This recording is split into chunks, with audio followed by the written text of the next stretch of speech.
ओम शांति। 26 अक्टूबर 2023। बाबा के महावाक्य।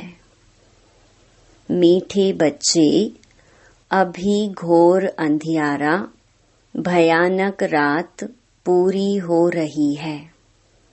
तुम्हें दिन में चलना है। यह ब्रह्मा के बेहद दिन और रात की ही कहानी है। प्रश्न: सेकंड में जीवन मुक्ति प्राप्त करने व हीरे तुल्य जीवन बनाने का आधार क्या है? उत्तर: सच्ची गीता, जो श्रीमद् भगवानुवाच है। बाप तुम्हें सम्मुख जो डायरेक्शन दे रहे हैं, यह सच्ची गीता है, जिससे तुम्हें सेकंड में जीवन मुक्ति पद की प्राप्ति होती है। तुम हीरे तुल्य बनते हो। दूसरा प्रश्न: स्वर्ग के घनेरे सुख किस पुरुषार्थ के आधार से मिलते हैं? उत्तर: रोज की पढ़ाई और योग से स्वर्ग के घनेरे सुख मिल जाएंगे, इसलिए पढ़ाई में कभी थकना नहीं। बाप टीचर बनकर पढ़ा रहे हैं, तो तुम अच्छे मार्क्स से पास होने का पुरुषार्थ करो। इसमें आशीर्वाद व कृपा की बात नहीं है। गीत: रात के राही थक मत जाना। ओम शांति। अभी यह गीत तुम बच्चों ने नहीं बनवाए हैं, यह तो फिल्म वालों ने बैठ बनवाए हैं। अर्थ तो कुछ भी समझते नहीं।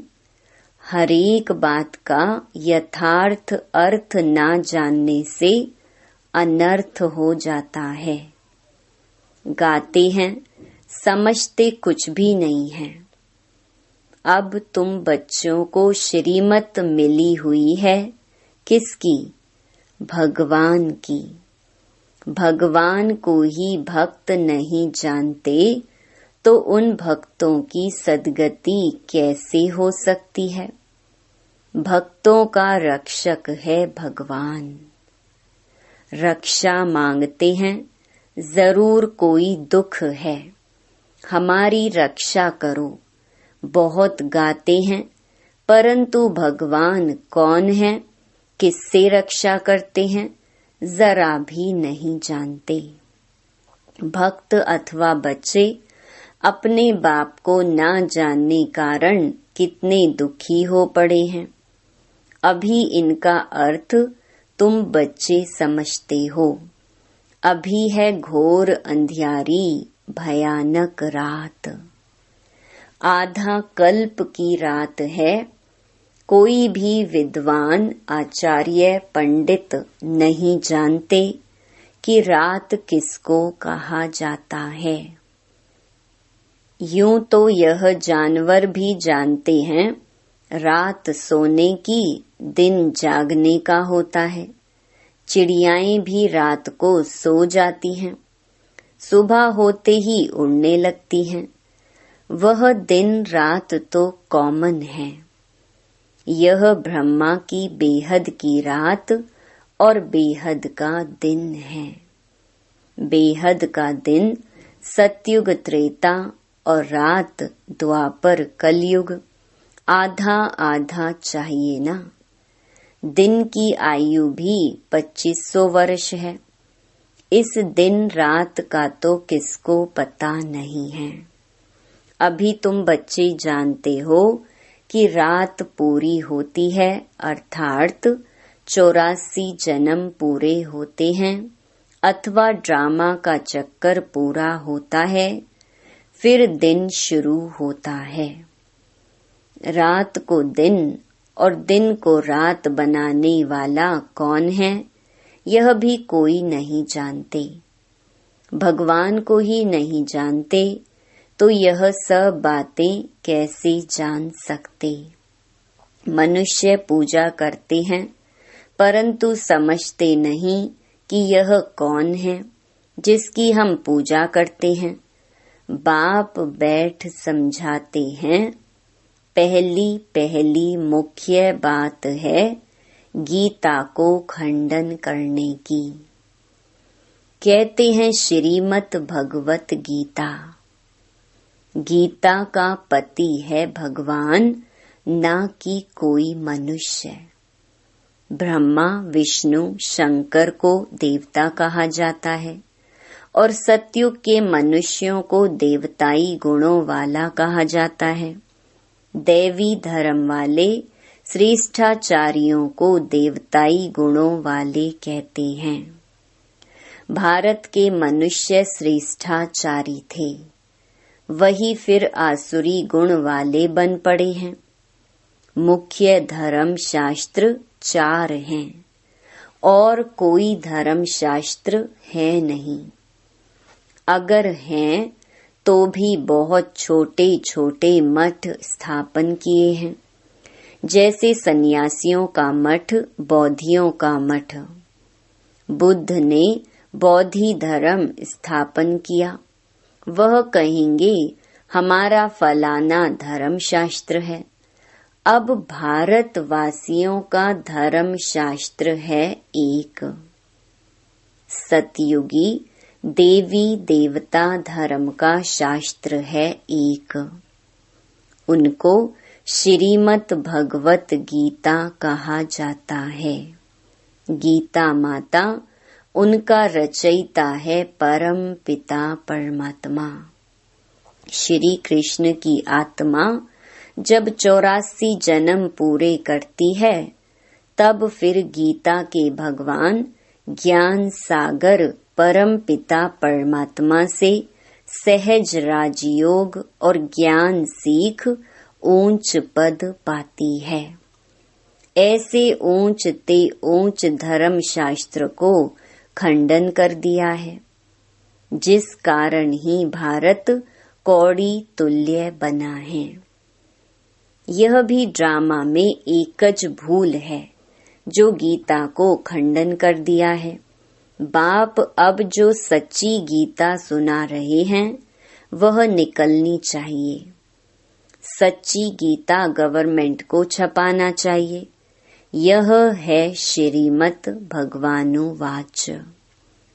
बच्चों प्रति बाप डायरेक्शन देते हैं, अच्छी रीति लिखना चाहिए शॉर्ट में।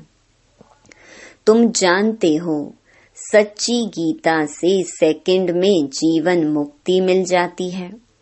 बाप का बन बाप से वर्षा लेना है। बीज झाड़ और ड्रामा के चक्र को समझाना है। गाते भी हैं सतयुग आदि सत है भी सत, होसी भी सत। झाड़ को जानना भी सहज है, इनका बीज ऊपर में है। यह वैरायटी धर्मों का झाड़ है, इसमें सब आ गए। बाकी छोटी छोटी टालियां तो अथाह हैं। मठ पंथ बहुत हैं। भारत का आदि सनातन देवी देवता धर्म है, वह किसने स्थापन किया? भगवान ने, कोई मनुष्य ने नहीं किया। श्री कृष्ण तो दैवी गुणों वाला मनुष्य था। वह 84 जन्म पूरे कर अब अंतिम जन्म में है। सूर्यवंशी, चंद्रवंशी, वैश्यवंशी बनते बनते कलाएं कम होती जाती हैं। सूर्यवंशी राजधानी जो सतयुग में श्रेष्ठाचारी थी, सो कलयुग में अब भ्रष्टाचारी है। अब फिर श्रेष्ठाचारी बन रही है। तुम्हारी बुद्धि में है कि ऊंच ते ऊंच पार्ट किसका होगा, अभी तुम जान गए हो। मुख्य है ही शिवाय नमः, जो उसकी महिमा है वह ब्रह्मा विष्णु शंकर के लिए नहीं गा सकेंगे। प्रेसिडेंट की महिमा प्राइम मिनिस्टर को अथवा और कोई को देंगे क्या? नहीं, अलग अलग टाइटल है ना, सब एक तो नहीं हो सकते। तुम बच्चों को अभी बुद्धि मिली है, तुम जानते हो क्राइस्ट को भी अपना क्रिश्चियन धर्म स्थापन करने का पार्ट मिला हुआ है। आत्मा है तो बिंदी, उस आत्मा में पार्ट भरा हुआ है। क्रिश्चियन धर्म की स्थापना कर फिर पुनर्जन्म लेते, पालना करते, सतो रजो तमो में आना है। पिछाड़ी में सारा झाड़ जड़जड़ी भूत होना ही है। हरेक को कितना कितना समय पार्ट मिला हुआ है, बुद्ध को कितना समय पालना करनी है, यह तुम जानते हो। भिन्न भिन्न नाम रूप में जन्म लेते रहते हैं। अभी बाबा तुम्हारी कितनी विशाल बुद्धि बनाते हैं, परंतु कोई तो शिव बाबा को याद भी नहीं कर सकते। बेहद का बाप बेहद स्वर्ग का वर्षा देते हैं। यह भी तुम समझा नहीं सकते। बाबा ने बहुत बार समझाया है, आत्मा में अविनाशी पार्ट नूंधा हुआ है। एक शरीर छोड़ फिर दूसरा लेना है। कितनी गुहिया बातें हैं समझने की। जो स्कूल में रोज पढ़ते होंगे वही समझेंगे। कोई तो चलते चलते थक जाते हैं, गाते भी हैं, तुम मात पिता हम बालक तेरे। बाप कहते हैं, हम तुमको स्वर्ग के सुख घनेरे देने का पुरुषार्थ करा रहे हैं। तुम थक नहीं जाना। इतनी ऊंच ते ऊंच पढ़ाई पढ़ना तुम छोड़ देते हो। कोई तो पढ़ाई छोड़ फिर विकार में भी चले जाते हैं, जैसे का तैसा बन जाते हैं। चलते चलते गिर पड़ेंगे तो और क्या होगा। भल वहाँ सुख में है, परंतु पद में तो फर्क है ना। यहाँ सब दुखी हैं, वहाँ राजा प्रजा सबको सुख है। फिर भी पद तो ऊंचा लेना चाहिए ना। पढ़ाई छोड़ दी तो मात पिता कहेंगे तुम तो लायक नहीं हो। बाप से स्वर्ग का वर्षा लेते लेते कई बच्चे थक जाते हैं। चलते चलते माया वार कर देती है तो लौट जाते हैं। जो जमा किया वह फिर ना हो जाती। बाकी क्या बनेंगे? स्वर्ग में भल जाएंगे, लेकिन बिल्कुल साधारण प्रजा जाकर बनेंगे। बाप कहते हैं, हमारा बनकर फिर थक कर बैठ गए व ट्रेटर बन गए तो प्रजा में चंडाल जाकर बनेंगे। सभी चाहिए ना। स्वर्ग का मालिक बनते बनते अगर पढ़ाई को छोड़ देते तो उन जैसा महान मूर्ख दुनिया में कोई होता नहीं। लिखते भी हैं, तुम मात पिता हम बालक तेरे। तुम्हारी कृपा से स्वर्ग के बहुत सुख घनेरे मिलते हैं। कृपा करो। बाप कहेंगे, कृपा की तो बात ही नहीं। मैं टीचर हूँ, पढ़ाऊंगा, पुरुषार्थ तुम करो अच्छे मार्क्स से पास होने का। बाकी मैं थोड़े ही बैठ सब पर आशीर्वाद करूंगा। तुम योग में रहो तो ताकत मिलती रहेगी। सभी थोड़े ही गद्दी पर बैठेंगे, एक दो के सिर पर बैठेंगे क्या? तो धर्म मुख्य है ही 4, शास्त्र भी 4 हैं, उनमें मुख्य है गीता। बाकी सब उनके बच्चे हैं। वर्षा तो मात पिता से ही मिलता है। अब बाप सम्मुख समझा रहे हैं, सिर्फ गीता पढ़ने से ही थोड़े ही राजाओं का राजा बन जाएंगे। बाबा ने तो गीता पढ़ी है, परंतु उनसे होता कुछ भी नहीं है। यह सब हैं भक्ति मार्ग के शास्त्र। तुमको पुरुषार्थ कर 16 कला संपूर्ण बनना है। अभी तो तुम्हारे में कोई कला कोई गुण नहीं रहा है। गाते भी हैं, मुझ निर्गुण हारे में कोई गुण नाही, आपे ही तरस परोई। हमको फिर 16 कला संपूर्ण बनाओ, जो हम थे फिर बनाओ। अब तुम जानते हो, बाप सम्मुख आकर समझा रहे हैं। एक निर्गुण संस्था भी बना दी है। निर्गुण निराकार का अर्थ भी नहीं जानते हैं। शिव का तो आकार भी है, जिसका नाम है तो जरूर चीज भी है ना। आत्मा इतनी सूक्ष्म है, उनका भी नाम है। ब्रह्म महतत्व जहाँ आत्माएं निवास करती हैं, वह भी नाम है ना। नाम रूप से न्यारी तो कोई चीज होती नहीं। भगवान को कहते नाम रूप से न्यारा, फिर उनको सर्वव्यापी कह देते हैं। यह कितनी बड़ी भूल है। मनुष्य जब इन बातों को समझे तब तो निश्चय करें, बाबा हमने आपको जाना है। कल्प कल्प आपसे राज्य भाग्य लेते आई हैं। ऐसा निश्चय हो तब पढ़ सकते हैं। यहाँ से बाहर निकलते और भूल जाते हैं। इसलिए पहले पहले तो लिखवा लेना चाहिए। बरोबर शिव बाबा आया है राजयोग सिखलाने। लिख कर भी देते, फिर पढ़ते नहीं। ब्लड से भी लिख कर देते हैं, परंतु आज है नहीं। माया कितनी तीखी है। बाप कितना बैठ समझाते हैं। तुम्हारी विहंग मार्ग की सर्विस तब होगी जब ऐसे ऐसे पत्र लिखेंगे। तुम्हारी शक्ति सेना में भी नंबरवार हैं। कोई चीफ कमांडर हैं, कोई कैप्टन हैं, कोई मेजर्स हैं, कोई सिपाहियों के साथ बोझा उठाने वाले भी हैं। सारी सेना है। बाबा तो पुरुषार्थ कराएंगे ना।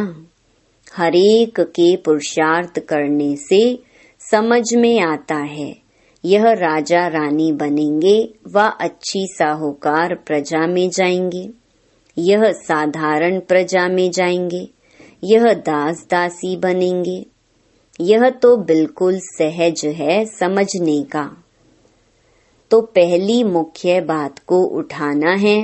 बाबा कितनी ललकार करते हैं महारथियों को। तो विहंग मार्ग की सेवा के लिए विचार चलने चाहिए। अच्छा, मीठे मीठे सिकिलधे बच्चों प्रति मात पिता बाप दादा का याद प्यार और गुड मॉर्निंग। रूहानी बाप की रूहानी बच्चों को नमस्ते। धारणा के लिए मुख्य सार। पहला, पढ़ाई में थकना नहीं है। ऊंच ते ऊंच पढ़ाई रोज पढ़नी और पढ़ानी है। दूसरा, विहंग मार्ग की सर्विस करने की युक्तियां निकालनी हैं। योग में रह बाप से ताकत लेनी है, कृपा आशीर्वाद मांगनी नहीं है। वरदान, वरदानों की दिव्य पालना द्वारा सहज और श्रेष्ठ जीवन का अनुभव करने वाले सदा खुश नसीब भव। बाप दादा संगम युग पर सभी बच्चों की 3 संबंधों से पालना करते हैं। बाप के संबंध से वर्षे की स्मृति द्वारा पालना, शिक्षक के संबंध से पढ़ाई की पालना और सतगुरु के संबंध से वरदानों के अनुभूति की पालना एक ही समय पर सबको मिल रही है। इसी दिव्य पालना द्वारा सहज और श्रेष्ठ जीवन का अनुभव करते रहो। मेहनत और मुश्किल शब्द भी समाप्त हो जाए तब कहेंगे खुश नसीब। स्लोगन: बाप के साथ साथ सर्व आत्माओं के स्नेही बनना ही सच्ची सद्भावना है। ओम शांति।